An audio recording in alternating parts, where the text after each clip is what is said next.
So you all know our purpose is that is this entity convenes to make sure that the MAPA board, that assembly of electeds, sort of has, can do their business, trusting that this group is building and sustaining the social infrastructure we need to take on big things, to partner for big projects, to work together, to support each other, to lock arms regionally, to be competitive, and to be good stewards of funding opportunities that come our way. So thank y'all for continuing to be here, even during the summer months. So as we do quick introductions, I did not eat breakfast this morning and I'm hungry and Lord forgot. So our question, because I didn't have anything else, Chris, as you introduce who you are and who you are with and what you do, share your favorite childhood or maybe still breakfast cereal that you like growing up. Okay. Oh, okay. If it's grape nuts, Chris, own it, man. I mean, that's what it is. Don't change it. Just say what it was. Not grape nuts. It's definitely not. Okay. Laura, please lead us off. I could go with Captain Crunch, but you gotta let it soak in the milk a little bit. So, or peanut butter crunch. Sorry, I should say that. Peanut butter. Laura, Heartland, MAPA, everybody knows. That's pretty good. Key Station, City of Omaha Mayor's Office. I like, I used to like Golden Grams quite a bit. Made a little chocolate with cinnamon milk there at the end of it. Delicious. And I like to let it get a little soggy too. Chris Gibbons, City Council, Bluffs Community Development. My parents thought our favorite cereal was the Popeyes puffed wheat, which is by far like the worst tasting cereal in the world. But in actuality, my favorite was Cookie Crisp. That's what my go-to was. So. Turned into concrete in the bowl. Brian Lotus, I'm with the City of Omaha Public Works Department, and I was a Frosted Flakes guy. Sir. 3 times a day, probably. Laura Duchek, Douglas County Planning and Zoning. My favorite, like Laura's, is peanut butter Captain Crunch. What? I'd go for a bowl of that right now. Don't make us hungry. I did not. I know. I did not. Sorry. So now I'm hungry. Travis Gibbons, City of Papillion, Planning Director. I still eat them on occasion. Good old Cocoa Pebbles. Okay, there we go. That and a fruity pebble, but cocoa's where it's at. We drink the milk afterwards. That also turns into concrete as well. Christine Cedar Gretna. As an adult, I do not like cereal with milk. As a child though, and my mom would never buy the fun stuff. So I think as a child, it was either had to eat Cheerios or Rice Krispies. So that's it. Chris Meeks, OPPD. I'm also a Frosted Flakes guy. But really off topic a little bit, but it was Pop-Tarts. That was my breakfast thing. So pure sugar. Pure sugar, no interest, no need. Zach Fergus, landscape architect, Lanford Nearson. I too was a Golden Grams fan. Despite what they did to your mouth as you ate them, just ripping it to shreds, but it was worth it in the end, I think. It was. You could just dab it. Because so the Captain Crunch didn't do it. Lindsay. Yeah, Lindsay Neiman with UNMC. I'm gonna go with Cinnamon Toast Crunch. That's Also good milk back. yes. Honorable mention. So as you introduce yourself, share your favorite childhood cereal. Because keep us hungry, that's how we got here. Oh, okay. MAPA. My mom wouldn't buy sugar cereals. So the sugar cereal I got was when I went to grandpa's house. And grandma would buy you anything like that as long as you cleaned your bowl. So it would have been Captain Crunch, I think, on the rare occasions I actually had sugar cereal. Carlos Morales, the Transportation Data Manager over at MAPA. I think I grew up with Kicks. Kicks are for kids, right? Like they didn't have sugar, and my parents felt like trash. Let's do it. I'm Maggie Weigel with MAPA, and my favorite was berry cakes. Berry cakes. Berry cakes. Bring some of those next time. Okay. Saul Lopez, MAPA Communications Project Coordinator. I think it wasn't until I was 12 years old when I was introduced to Cheerios. So I'm a Cheerio person. I like those. Back in the day, we didn't have the opportunity to have a lot of cereals. So I think that was the brand I liked the first time I tried it, so. Regular or honey nut? The honey. Yes, sir. Yes, sir. Yes, sir. Andrew. My name is Andrew Cresson. I'm the new communications outreach intern at MAPA. My selection for cereal, I'd always have it at my grandma's house, Quaker oatmeal squares. With the recent news that they had a oat issue of some kind, there was something in the oats. I've been dissuaded from it recently, but still, I've come back around to it. It's really good. Does it make good milk is the question. No, absolutely not. Okay. It's just square, three-dimensional oats, but I mean, it's good. It's cinnamon, brown sugar, stuff like that. Right on. Grant, Raisin Bran. come on now. Yeah, yes. I mean, I guess I was kind of an inspiring adult. But you know, I do like to buy a box of cereal every now and then. And when I do, I typically buy Life. You know, it's just simple. Oh. It's a little sweet. You know, the milk is good afterwards. So I can dig it. Give that in the minutes. Okay,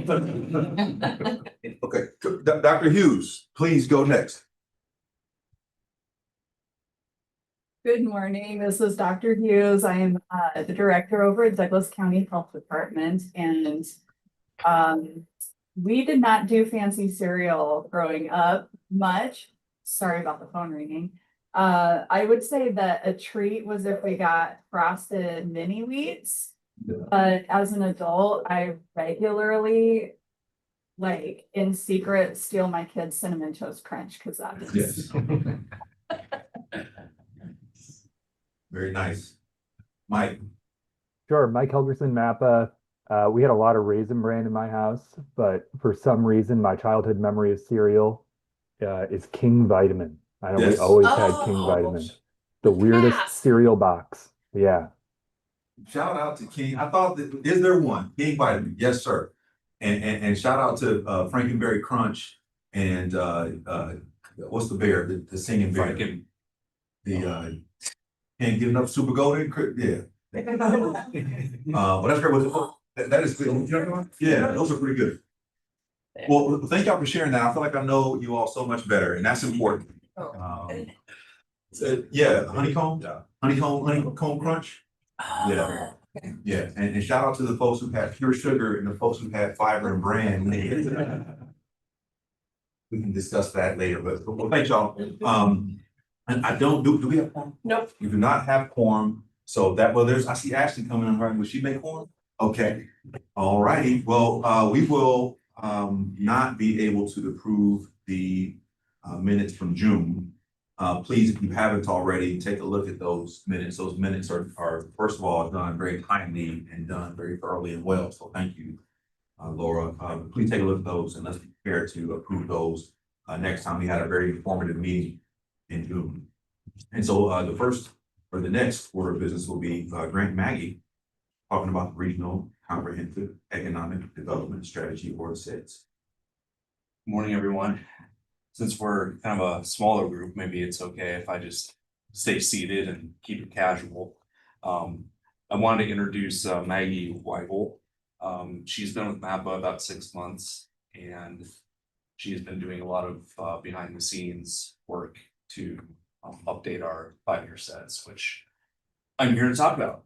So MAPA is designated by the Economic Development Administration as an economic development district. What does that mean exactly? Well, it means, at least the EDA, that we're kind of an extension of them, and we are their boots on the ground, so to speak. So we provide them with information, reporting data on regional economic conditions, but probably more importantly, we collaborate with potential would-be applicants, city, nonprofit, private sector, to vet potential applications that might be eligible for the various funding programs. So very often we will work with an organization, sort of guide them through the process, the administrative procedures, will help write the application. Sometimes we'll administer it if awarded on the back end. But we're kind of the bridge, if you will, between the applicant and our regional EDA office, which is in Denver. We've been an economic development district since 2007. A prerequisite to obtain that designation was we had to create what's called a comprehensive economic development strategy, or CEDS. It's not a very appealing name. I apologize. We actually made a few attempts to receive EDD designation. And I think at this point, we are on our 5th or 6th iteration of the CEDS. So I'd like to think that over time, it is improved with each iteration. And with the CEDS, it is really more of a snapshot in time. So this encompasses our 6-county region. It's a snapshot in time, but also it attempts to provide some analysis of what might be around the corner. A lot of what you see in the CEDS is, background data. It's informational. It kind of paints a picture to the economic conditions of the larger region. It is a challenging document to create because we are a large and diverse region. We're very urban in some ways, but we're also very rural. So there are different priorities. With EDA and the tie to the CEDS, we kind of aspire to create and maintain this document through the lens of making improvements to conditions around high unemployment and low income. EDA as a funding agency, they have 2 primary criteria that they look at applications through the lens of, and that is unemployment and low per capita income. Now, as a whole in our region, we don't have any counties or communities that outright are eligible for EDA assistance. However, we do have contiguous census tracts, primarily in eastern Omaha, that will meet what EDA looks at. However, and I will talk about this here in a little bit, there are opportunities, usually unfortunately tied to disaster events, where funding will be available and in a way opened up to any applicant with an eligible proposal. So the disaster event and then subsequent disaster declaration sort of circumvent their traditional program requirements. So a project doesn't need to exist or serve a low income or high unemployed population. We last updated the CEDS in 2020, and that was during COVID. So it was a challenge to really gather a lot of meaningful input and engagement. However, I do think, despite that our current document is much more comprehensive and it much better aligns with Heartland 2050 and our long-range transportation plan. If you could go to the next slide, please. This is the MAPA CEDS vision statement. And I'll be honest, I'm not a huge vision statement or mission statement person. This vision statement has probably existed since the very first CEDS that MAPA produced. And I don't know if this is completely representative or reflects the entire region. Early on in our EDD's history, we relied on a SEDS committee, just a group of public and private sector officials that would meet periodically. And it was in that group where I suspect that the statement was hashed out. I not really, you know, looking to wordsmith this, at least today, but hopefully this kind of provides just a little bit more additional context to, you know, what the purpose of this really is overall. And do you go to the next slide? And then these are the core values that we identify. Now, this is where there's more alignment with our SEDS and Heartland 2050. So there's a lot of discussion on quality of life, educational opportunities. You can see down the list. But really, at the end of the day, the SEDS is simply, it's a document that identifies and discusses current economic conditions over regions. It looks at strengths, weaknesses, opportunities, threats. And then from there, the document really is just, it's an implementation plan. And we'll get into that more in a little bit here shortly. So could you go to the next slide? These are the SEDS goals. There are 6, and they are fairly broad, and you know that is intentional. Again, we're doing a regional economic study or plan for 6 counties with very urban and rural communities. So a lot of what you might expect to see in this kind of plan, retention, expansion, attraction of business, closing disparities, employment and income, closing gaps in employment, education attainment. It's about retaining, attracting talent, improving the efficiency and capacity of local governments, providing the necessary infrastructure to support growth. And then this is relatively new, the emphasis on disaster preparedness and economic resilience. Can you go to the next slide? And these are the associated objectives. So again, reasonably vague, but with intention behind that. So aligning business needs with state and federal programs, opportunities for growth and redevelopment in both rural and urban areas, equitable access to employment and educational opportunities, physical and cultural environmental, or creating a physical and cultural environment that attracts talent, tools and resources necessary to provide representation and service delivery for all residents. Again, emphasis on infrastructure, and then preparing, equipping local governments to recover from disasters or economic disruptions. So could you go to the next slide? Grant, I don't want to get ahead Yeah. of Q&A time, but are the objectives or the core values for that matter, are those listed in priority order, or are these just the objectives?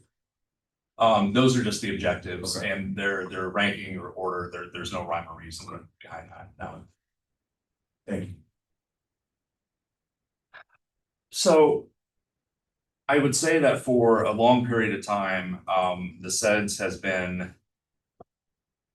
I would admit, probably a document that isn't very well known, even within the MAPA sphere of influence, probably not to the extent as say a long-range transportation plan or the Heartland 2050 regional vision.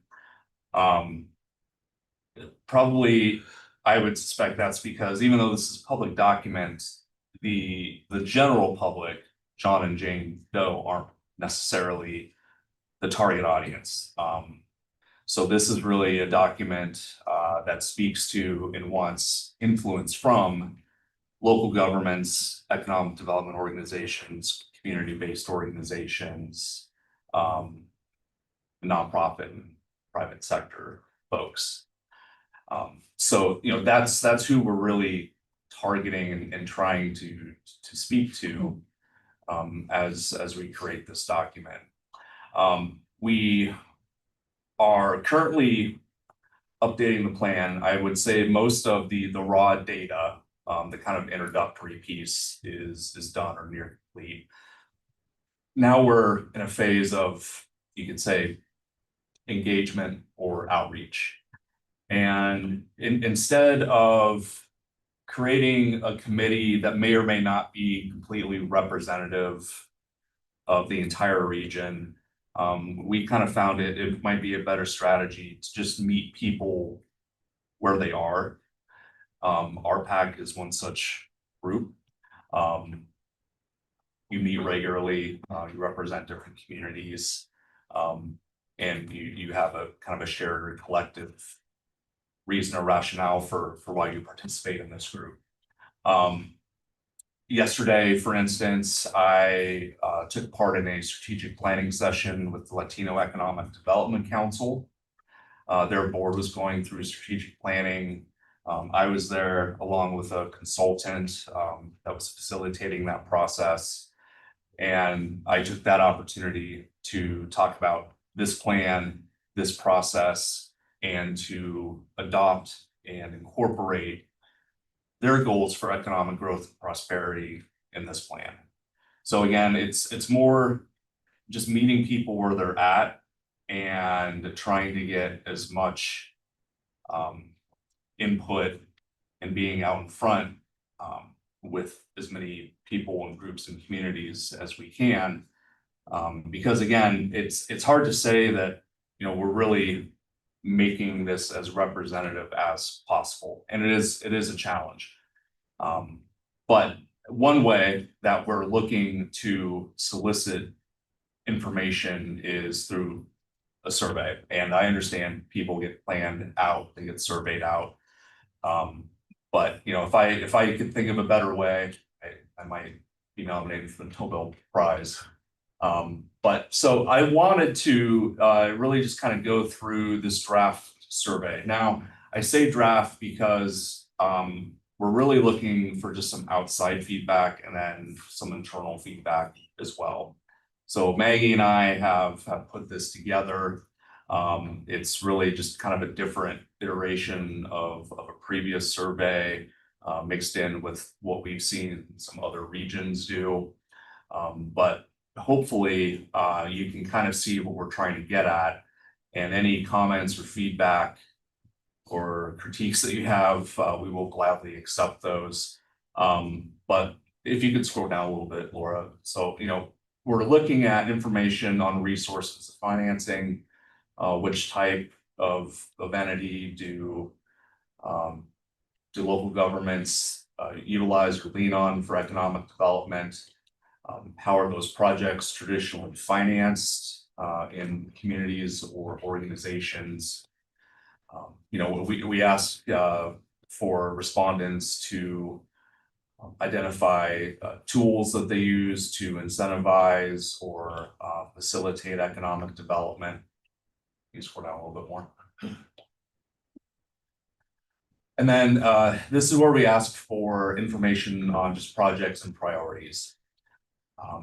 Part of this in our kind of current vision is, in my mind, we should be identifying and calling out projects that are maybe in concept or in the planning phases for the next 5 years.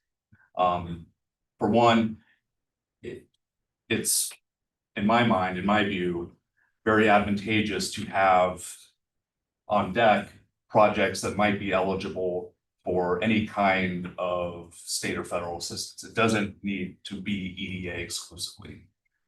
But if we can identify throughout the region projects that will move the needle in some way or another with regards to workforce, entrepreneurship, recovery and resilience, things that kind of fall under EDA's funding priorities, it would be incredibly beneficial to us to have an inventory that's going to change over time, but an inventory nonetheless that can help us connect projects to resources.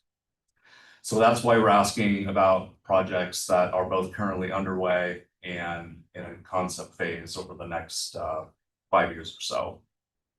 And then also we'd like to know the real or perceived challenges that may hinder such projects. And then we also ask a question on areas that you consider a hindrance to economic development and growth. There might be many more than what we have listed. Again, we're still kind of fleshing this out.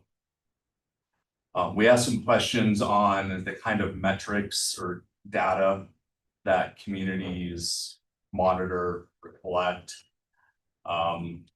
And then if there is any data that might be useful that's currently lacking or unavailable. So this emphasis on data and metrics is really based on, it's giving us some way to better convey to our state and federal partners the social and economic returns on projects. And it doesn't need to be a project that is necessarily funded by EDA. But trying to do a better job of measuring or putting something a little more quantitative behind, what these regionally significant projects are bringing. And then we also asked just in general what communities or organizations look at or monitor for their own purposes. I know that a SWOT analysis is something that has been very popular for a long time. I think it's maybe not as utilized as much as it used to be. But this is something that EDA likes to see in this planning process, for better or worse. So obviously, strengths, weaknesses, opportunities, threats. We're trying to word it in a way where we're not getting information on very hyper local or specific communities. We're asking people to think a little bit more regionally. And then there in parentheses, you see where there's some context. So think in terms of where you live, work, play, that sort of thing. And it does need to be an area with fixed boundaries. You scroll down a little bit. Then, what solutions might address the weaknesses and threats. And then I would be very interested in seeing feedback to this question, especially, and that is just asking people to convey their concerns with regards to long-term economic trends. So like, what do you see as being threats to this region's economic stability?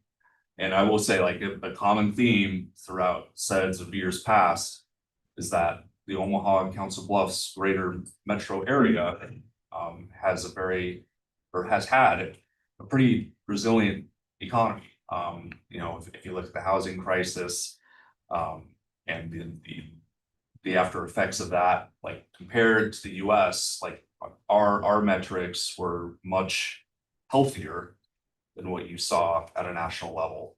But that is, I would be hesitant to say that that's something that we can just always lean back on and expect to continue. So I have kind of word vomited quite a bit on this project. So I guess what I am looking for, now, of course, if you have any questions, please ask. But just any overall general thoughts or feedback on the plan itself, on our planning process, and then the kind of information that we should be requesting or soliciting. And could you go back to the slide for it? And go to the next slide. So, okay, what's next? Survey distribution, we'd like to have that out next week.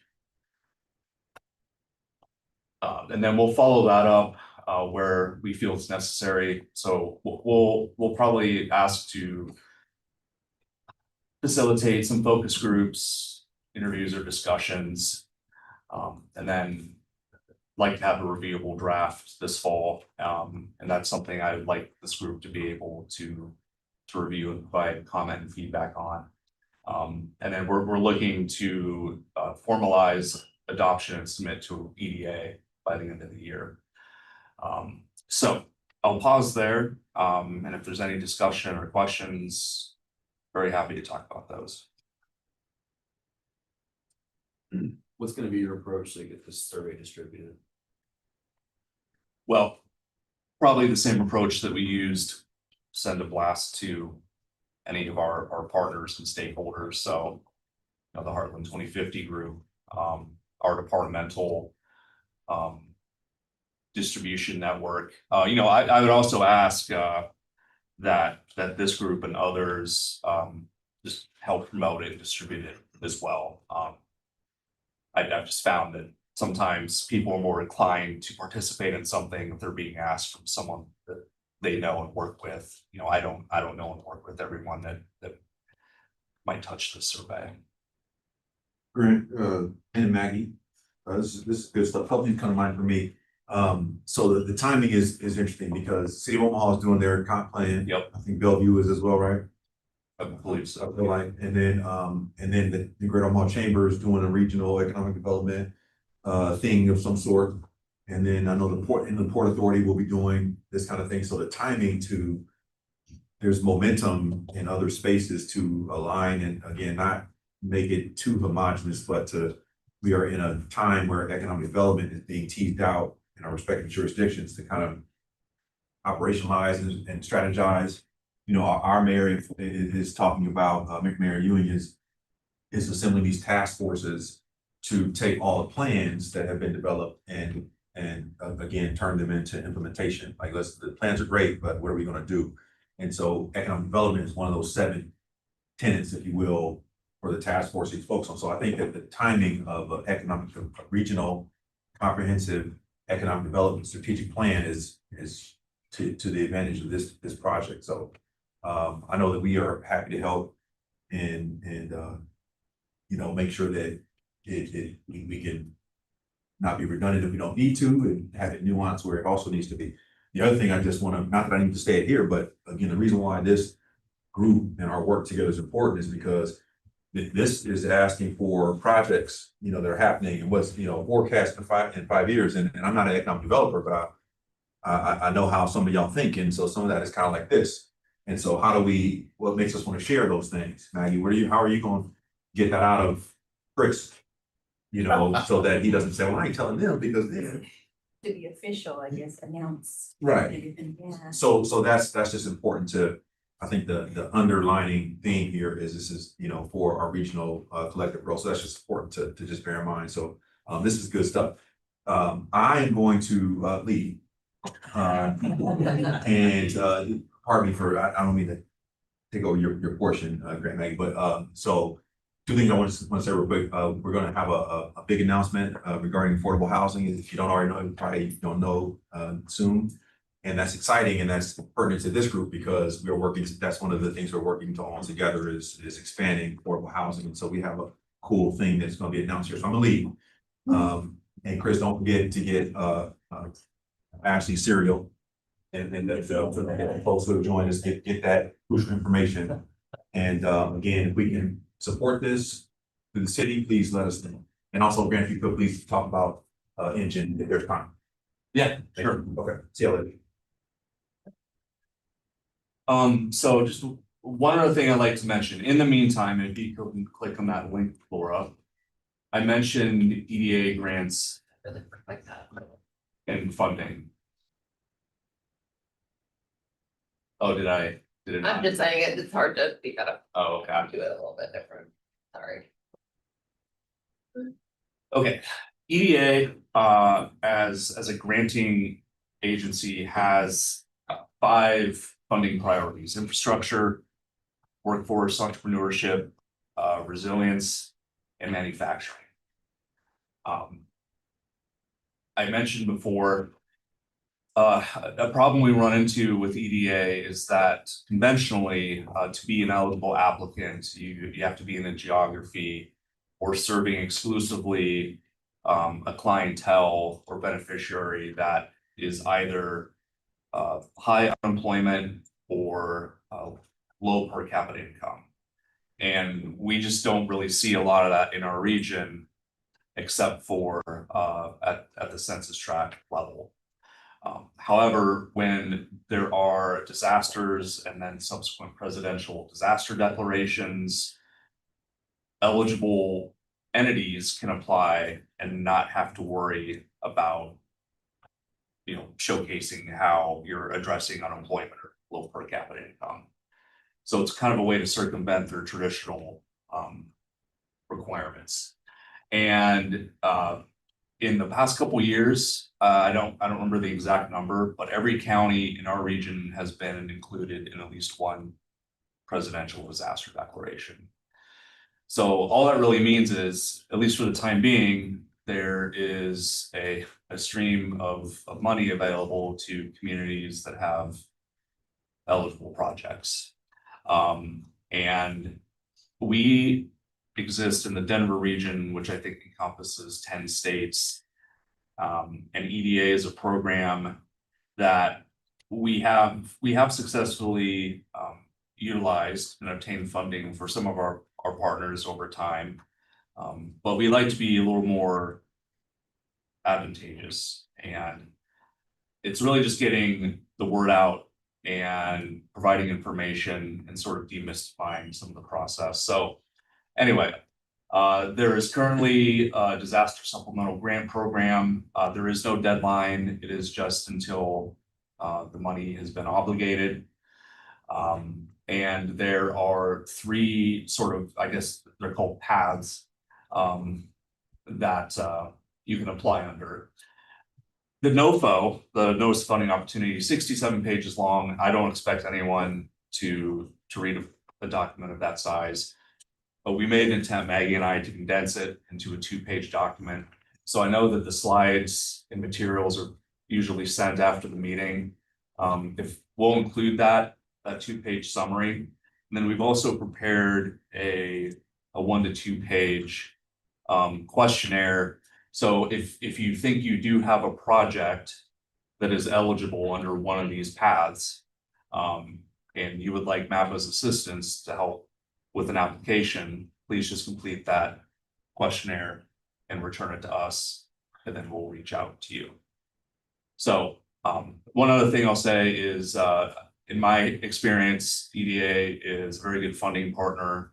Their staff, at least in our Denver region, are very proactive, and they're very informative, and they will meet numerous times with would-be applicants to piece together a competitive application. And I know that federal applications can be intimidating, but we've been doing this enough now where I think we can make it as seamless as it possibly could be for dealing with federal grant. So anyway, I will coordinate with Laura to share that summary of the NOFO and the grant questionnaire. Other than that, unless anyone has any questions about the SEDS or what I discussed previously, we're happy to try to answer or talk through that. All right, thank you, Grant. Anybody have questions for Grant Bill? I'll just throw a comment out, and I'll offer, from OPPD side and on, the power adequacy and things like that. We obviously have huge interest from that standpoint. I'm sure it's covered in there. I'm sure there's information, but anything else we can provide from like our economic developers or our grants, on what we're looking for in the future, what we need to see, we're happy to kind of assist in that way as possible, because it is a huge component for attracting new industry and things. Yeah, and I appreciate that, and really, we talked about resilience in the current plan, but not enough. And there are some projects or items in the implementation strategy that address energy and resilience, but in my opinion, not nearly to the extent that we need to be talking about it. So I appreciate that. Anybody online have any questions for Grant?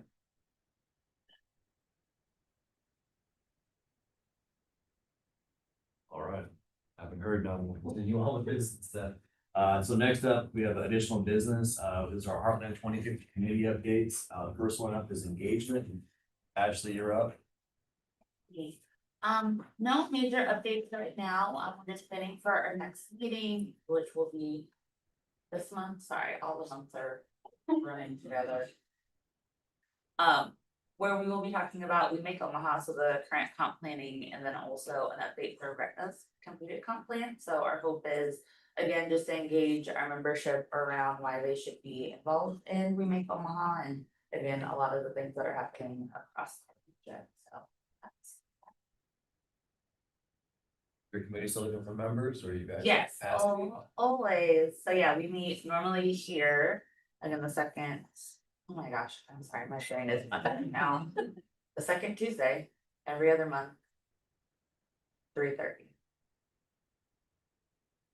And if that is wrong, it's also on the website. So actually, before we let you go, the question of the day was, what was your favorite childhood cereal? Yeah. I didn't really eat a lot of cereal, but I did like Fruit Loops. It's the first time I heard Fruit Loops for the days. Okay. Captain Crunch, Cinnamon Toast Crunch, all those were pretty popular. Yeah. Fruit Loops, It looked fun. sugar still wins. All right, so next up we have housing and development, Joe. Joe is unable, sent an email stating that he was not gonna be able to attend today, but just to add on to what Ashley just mentioned.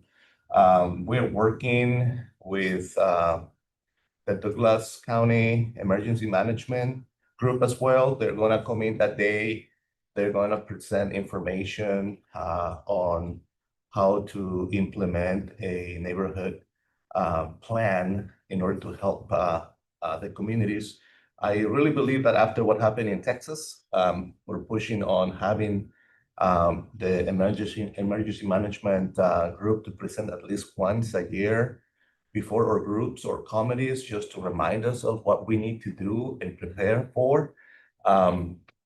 And the other thing I also wanted to mention was that I'm working with the chairs to make sure that we have some videos produced so we can engage our communities and invite them to attend to our meetings. Brittany and I know Ashley, they were part of the project.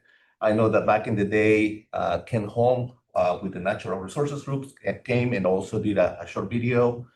Mike also with the infrastructure group back in the day, the chair. So we're working on those videos. I think for the next RPAC meeting, we'll be able to show what they look like. And just to let you know, we're working very hard to make sure that we keep inviting people to attend all the committee meetings. So I haven't watched the video clip yet because I don't want to watch myself, but did you include all my like funny moments at the end? Like try again, start over? That's the blooper tape. The bloopers, I'm in the bloopers. All right, thank you so very much. Any questions for Solid? All right, we'll continue on. Next up is infrastructure, Ricky Stevens. Cereal, do I get to answer the cereal question? You can go first or after you. Oh, I've been thinking about it since you asked. Is it corn pops or corn puffs? Anyone else eat them? I like them. Yeah. That's what's popping in my head immediately. Again, sugar wins with that. Infrastructure committee been working with Saul to try and get us kicked off for the year. Our next meeting is next Wednesday. We're gonna have Eric Miller with City of Omaha. Thank you, Brian, for helping set that up. Discuss Omaha Streetcar Authority and what's going on, the happenings there, and future outlook. In 2 more months, we have the Omaha Airport Authority making a presentation on all of their happenings with their infrastructure. So great speaker opportunities there. And then the month of December, we have reached out to UNO, public policy, public administration school department to try and set up some kind of speed networking, speed dating type thing, like interaction with the students to try and build up more engagement for that next generation of leaders. So that's our target for this semester. Are you guys still looking for more members for your committee? Yes, we're looking for students, but we'd love professionals too to get them connected. So I guess that would be my ask of this group is if you can't come see the 2 speakers in August and October, please be on the lookout for an invite December. We'd love to get you paired up with some students to mentee and just be able to tell them what you do every day professionally and how that contributes to the bigger mission. And so they can kind of start seeing what their career paths look like. I'd be happy to help out with that, by the way. Awesome. I appreciate it. Thank you. You're welcome. All right, any questions for Brittany at all about infrastructure? All right, you're gonna be allowed off the hook today, Brittany, but next time I promise there's gonna be questions. All right. Okay, I think last on here is natural resources. Zach? You got updates from Zach? Yeah, and Laura, I'm assuming you got the ATV story queued up. Queued up. Good work. So we held our July meeting at the Mayan Community Garden on 40th and Grant, which is the former Omaha permaculture site. Really good turnout. However, we are, just to answer the question right now, we are always looking for committee members. So I'll join the bus on that one. KTV was there, put a good story together. Again, a really good turnout, had presentations by Eric Williams on the Beltline Trail, and then also Luis Marcos, who's the executive director of the gardens. Kind of talk through their goals for the site and in the future, affordable housing development adjacent to the trail. A lot of good things going on up there. So Laura, actually, if you want to hit play, we'll watch a commercial. If you're still using a plastic or wooden cutting board, you need to hear this. I never post stuff like this, but A bike trail and a community garden are building something special in North Omaha, all on a path to deepen roots and grow community. KETV Newswatch 7's Madison Perales has the story you're seeing only on 7. Yeah, the 8.5 acre land here was once used as a railroad, and now it's being used as a Mayan community garden. The event today was meant to figure out how the Beltline Trail will be sewn into this beautiful land. It's not being used to its fullest potential. Now that land has the opportunity. Papio Missouri River NRD's planner Eric Williams says the next stop of the Beltline Bike Trail development is Comunidad Mayan Pishan Ishin's garden. We're working closely with community organizations, including the cultural organization on this site, to incorporate natural resources, conservation and protection, as well as active transportation and recreation, so that people in the community have a nice way to get out and enjoy the natural resources that are here. Executive Director of Comunidad Maya, Luis Marcos, says the garden is a way for the Mayan people to maintain their indigenous roots. Rebuild our community and our lives, but also really contribute to the cultural fabric of Omaha. Metropolitan Area Planning Agency, or MAPA, brought Comunidad Maya and Papio Missouri River NRD together. Wanted to make sure that they would speak about the project that the NRD wanted to accomplish through their property in North Omaha. Marcos says they plan to develop the buildings into a food hub and business development sites. We want to be just one garden that the community has access to. And when I say the community, I mean just everyone in Omaha. The Beltline Trail is set to develop right through this area of the community garden, and they're planning to start building next spring. Reporting at 40th and Grant Streets, Madison Perales, KTV Newswatch 7. Thanks, Laura. So that was our last meeting, and then I'm gonna just distill down some notes I have from Kent on the solid waste group that met early in July. They had Heidi Sanborn, the executive director of the National Stewardship Action Council, as a guest speaker. That's relevant because she is the leading expert on the extended producer responsibility programs. Nebraska is getting a lot of national attention for the battery EPR legislation. And so just kind of digging into that with the working group, that's going to come about too, as Kent stated. Let's see, they're reworking the interlocal agreement between the city of Omaha, Douglas, and Sarpy County, and under the sink, because the current agreement expires in 2026. One of the things they're seeing more of is those integrated battery devices. So E6, all that kind of stuff, and how those all play together with the legislation. Last item was just the need for an upcoming update to the integrated solid waste management plan, which was last updated in 2012. And so that's on that group's list of kind of to-dos as well. Any questions on any of the solid waste group report or our fantastic experience we had at the community gardens? And Laura did not get poison ivy. I tried really hard. It's a beautiful day. It was super hot. I wish you guys could have heard more of the music. Saul looked gorgeous with the flowers and butterflies on it. But there's some really great stuff going on at that site, and the trailhead at Military in Hamilton's about done, so we're really excited to see how that goes. You'll be invited to the kickoff for that, I think it's September. I don't have any questions, more than just a comment. I think the regional trail system that we have here is probably, I wish I knew where to rank in the world, because it's by far one of the most impressive that I've ever lived or been around. The fact that you can go all the way to Southwest Iowa to some of the small towns, cross the river, I mean, hit everywhere in Omaha, the suburbs, I mean, it's pretty impressive for a metro with 1 million people. Like, that is such a huge amenity. And I think through your SEDS plan, I mean, I think that's something you should definitely highlight, because there's not a lot of metros or communities of our size that have an amenity like that. That's big. I mean, that's a huge investment all these communities have made, and that's what's gonna attract and retain people to come here. So kudos to you all for working on that. We should all be proud of ourselves for that. It's a big accomplishment. We got a couple things in the works too, so the Beltline Trail goes from 40th and Hamilton up to the North Omaha Transit Center, 30th and Ames, but then we've got a study kicking off. Coming up soon that MAPA is administering for City of Omaha, am I right, Carlos? Okay, to connect from the Beltline Trail down to Field Club Trail, and then Lindsay, I don't know if you want to talk about through campus there? Oh, I'm not gonna be able to speak to it very well, but I know we got a federal grant. Well, the city of Omaha, we're a whatever assignee, to do a couple of separated crossings over Leavenworth Street and over Saddle Creek. So we're assisting city of Omaha. It's not a part of that. Not yet. So.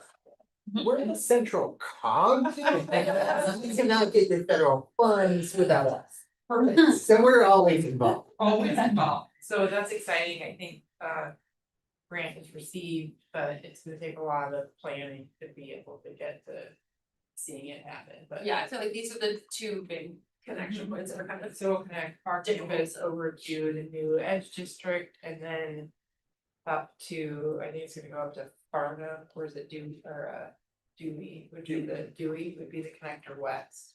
But then, yeah, connect back to Field Club Trails to get over Leavenworth and then west, or eventually north. Which would be really exciting. One other thing that's going on right now too is designs underway for the second phase of the North Omaha Trail, which will take it from 24th and Ohio down to the Baby Pond pedestrian bridge. So can kind of complete the connection from 30th and Sprague all the way down to downtown Omaha. All right, any questions for that at all? All right, well, moving forward, we now have our MAPA updates. I think first up is Iowa Public Information Board training of newly elected and appointed officials. Mike, I don't know if you're still on, it looks like maybe I'm ready. Yeah, I'm here. Oh, You want okay, me to good, take sorry, this I one? just can't see the video anymore at the moment, so I don't know if you wanted to kind of cover this, but Sure. So this past session, there was a new bill, it was House File 706, and it was adopted that, essentially for all elected and appointed officials in Iowa, they are required to do an Open Meetings Act training kind of early in their appointment to that position. And so this is something that, an area that MAP has provided some training and resources to. And so I guess just one kind of note, Laura's got the link here to the IPIB, the Public Information Board in Iowa, that has some scheduled training. There's also an avenue for organizations, associations to develop their own training and get approved by IPIB. So this is kind of just one reminder to elected and appointed officials, or people who manage elected and appointed officials in boards and commissions and other things like that, to make sure that the training is occurring. There aren't that many slots open, and so we see an opportunity here just to kind of continue this tract of training that we've been doing, add some value to it. And so we're going to pursue this, but welcome any feedback, information that you all have as well as we dig into that.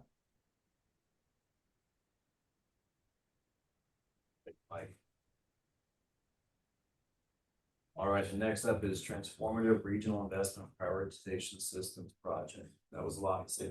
Or trips. Trips. You'll be hearing a whole lot more about this. It was on again, off again, on again, off again. This has been a very whirlwind place to get here, but we're finally to the stage of developing our program agreement with USDOT for $2 million. I believe we did whole set of rounds a couple of years ago, talking about this. And basically what it really is looking at how we prioritize our transportation funding and our transportation projects. Part of what we're doing currently right now is trying to take all the projects from all the cities, communities, from their 5-year plans to their CIPs, and trying to learn in the next 20 years, what projects do cities have going on, and trying to kind of self-assess which ones we assume or we would like to pursue federal funding. So we're trying to do this at an earlier stage during our LRTP. Our implementation document is our TIP, our Transportation Improvement Program. And so it's really, the LRTP helps inform the TIP. And it shouldn't necessarily be the other way around. The short-term projects should not feed the long-range transportation plan. We should have a long-range transportation plan that looks ahead and tries to assess the different needs that communities have to then take what we prioritized in this long-range transportation plan and just implement in our transportation improvement program, thereby making it a little bit easier and known what's in store. 2, aligning projects with values and visions from the entire region. So that's what we're trying to do. Better alignment of how we prioritize projects and how we assess these projects that come in. Part of that is including data, trying to understand further and getting deeper into understanding some of these projects. One of the things that we lack and sometimes we as a region miss out on is having shovel-ready projects. So when we have these big infrastructure build or mega discretionary grants, our region lacks the capacity or the types of projects that are readily available and shovel-ready to pursue these big infrastructure dollars. And so it's a missed opportunity. And so we want to look at ways to change that, improve our region's performance in seeking out and accepting federal funds for some of these bigger regionally significant projects. This also means that we can do better alignment between communities, right? So why would Papillion resurface one portion of a roadway that could impact La Vista and not coordinate the two, right? Or if, and I'm picking on La Vista and Papillion because they're really close together and we were just talking about them. No offense, they're doing great jobs. I'm not saying this is happening. I'm just using as an example.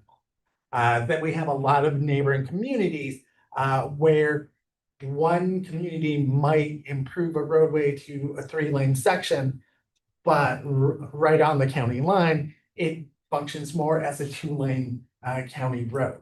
So how do we kind of coordinate those bigger improvements to allow future development, to allow certainty in the roadways as well? So those are all great, wonderful things that we're going to look at and more for a $2 million price tag. This is 100% federally funded, which is a very unique circumstance under federal programs. So we're going to take advantage of that. More to come. We internally are super excited about this and super excited to get started. We had written it off because we had not heard anything as of March.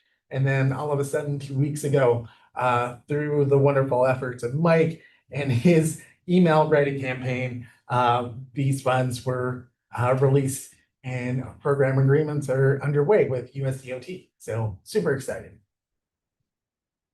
That's exciting. All right, any questions at all? Not really a question, but before we move on, can I add one thing? It's on the agenda. Is that allowed? No, but. Keith asked me to mention this and I just forgot, but MAPA with the Latino Economic Development Council and Canopy South were part of this kind of nationwide curriculum called Equity Impact Investments. So that was that was a program coordinated between the International Economic Development Council and an organization called New Growth Innovation Network. So a lot of acronyms, but really what we did over the course of about 18 months was we took part in this curriculum on building intentional, sustainable partnerships between economic development organizations and community-based organizations. And you know, I was just thinking to myself, sitting here over these last few minutes, that it probably might be beneficial for Itzel Lopez, the director of LEDC and MAPA, to kind of provide a summary or a presentation on what came out of that experience, because it really was informative. And then one other thing I'll add to that, through our participation, we discovered this opportunity to apply as a mid-sized city to take part in this week-long training / workshop. So June, geez, we're in August. In June, MAPA, Keith from the city, Itzel Lopez, and some folks from the Greater Omaha Chamber took part in a trip where we did this sort of facilitated capacity building exercise with 5 other mid-sized cities.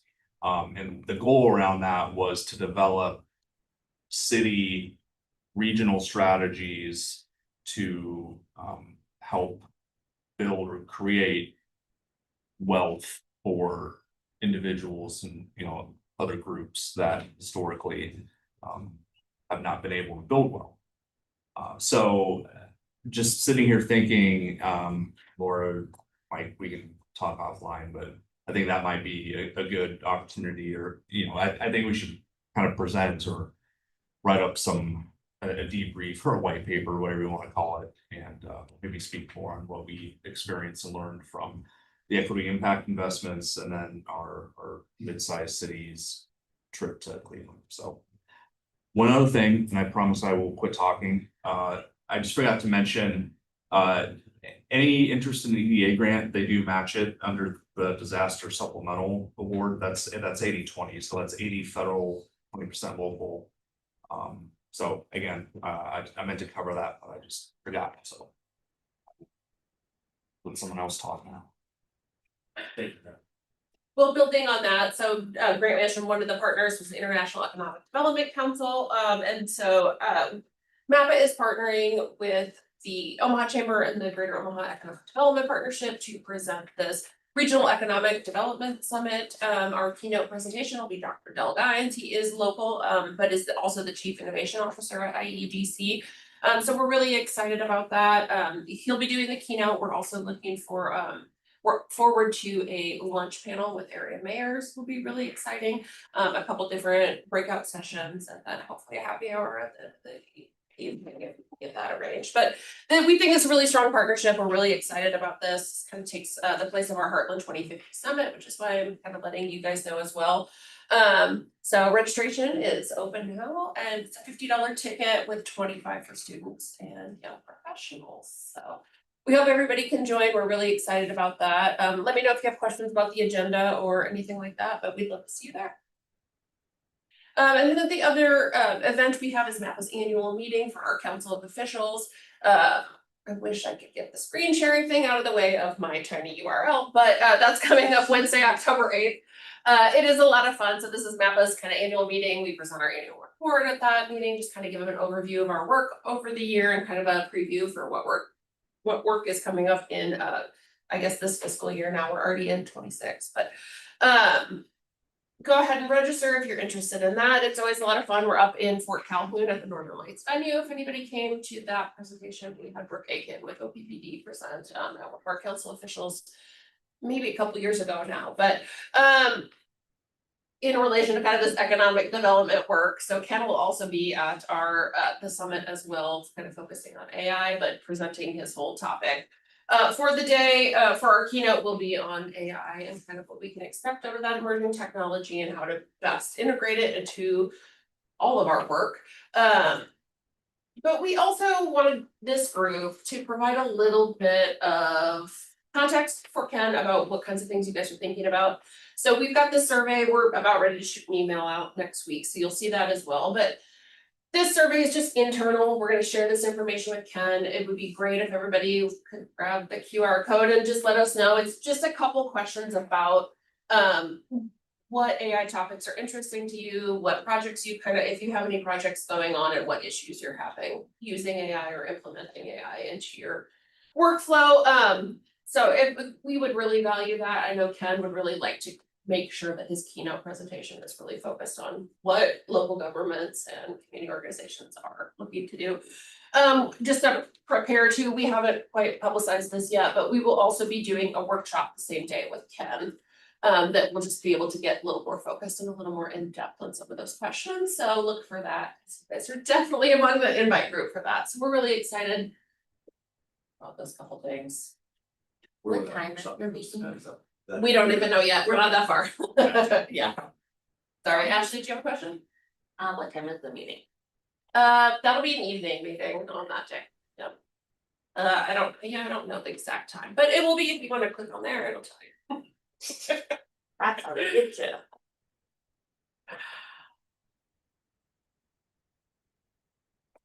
you. We appreciate your guys' time and input on this. It really does help us focus on what you need and help us support you best we can.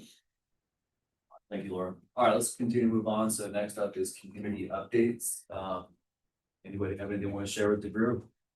City of Papillion, the city council finally approved the very first redevelopment project for the downtown, 44 units, for missing middle housing, kind of an extension of the bungalows at Prairie Queen in downtown. So that's exciting to get some more people in downtown. And also, we just kicked off the remodel of the city park in downtown, nearly a $10 million renovation coming up. So that'll be hopefully done next summer. And from a planning standpoint, we've been working for, I think, 2 years now, but we really come up with a new zoning district for the city that is based on missing middle housing and also the pocket neighborhood concept.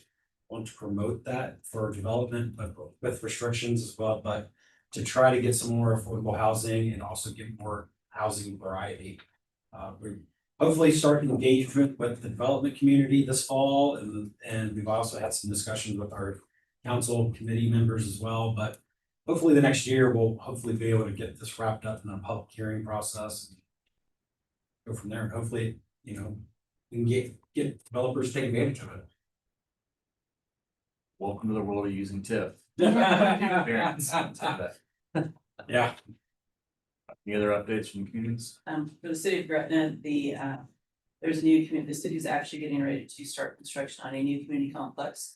They already started site work that will actually be located on Highway 31 around Jansen Drive, so on the west side of the Gretna Crossing Park. You're familiar with that. So anyway, the community complex will actually include City Hall, the library, which will be the entire library in one space. Right now, they have the children's library and the adult library in two different buildings, completely opposite hours and everything, and then also a maker space. So that'll be something interesting. And then so that's supposed to be, so they're supposed to start the foundation, I think, next week, and then that's supposed to be done around Christmas of 2026. And then the other big project we're getting ready to kick off, the contract goes to City Council Tuesday night, is actually hiring a consulting firm to update the city's zoning and subdivision regulations. So excited about that. So the consultants will also be meeting with the development community and realtors to get their input on what works and what does not work with our current regulations. And so we're expecting that process. We hope to have that done a year from now, have it adopted. So You can use them for your consultant. So we received 3 proposals, and 2 of the proposals were actually 2 consulting firms that would join forces together. So it was interesting, but so it was good. Do you envision keeping those ordinances separate, or are you gonna create one unified? As we've talked about it, I think we'll end up keeping them separate. I've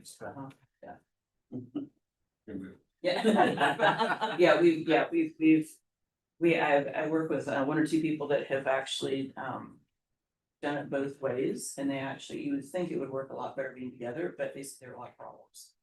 So I put that for others too, so I'm glad to keep it separate. So Any other updates? One last thing I forgot to mention, this fall, we're looking to open up our call for projects for Heartland 2050 mini grants.